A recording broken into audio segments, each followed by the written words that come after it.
সাধারণত এগুলো কিন্তু বাইরের লোক দ্বারা আক্রান্ত হয় না।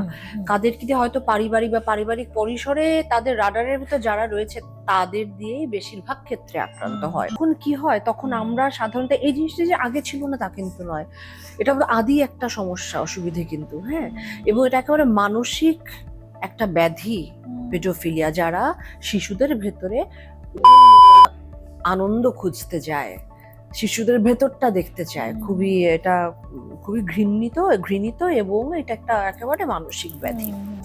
তো সেই জায়গা থেকে আমি দেখেছি যে অনেক বাবা মায়েরা বা পরিবারের অনেকে চুপ থাকো, ঠিক আছে, বাচ্চারা বাড়িয়ে বলে, বাচ্চারা রং চড়িয়ে বলে, কল্পনা করে বলে, এই ধরনের কথা তো বাচ্চাদের দিয়ে বলেই না এখন সহজ। বাচ্চাদের বিষয় এই কথাটা বলে দেয়া খুব সহজ, কিন্তু সবসময় সেটা মোটেই সত্য নয়। সেসব ক্ষেত্রে তখন চুপ থাকো কি হবে বা ভবিষ্যৎ ভেবে তখন এই বিষয়গুলো চুপ থাকো করে ধামাচাপা দিয়ে দেওয়া হয়। ক্ষতিটা কার হয়? ক্ষতি হয় কিন্তু সেই শিশুর। ফলো করুন বর্তমান।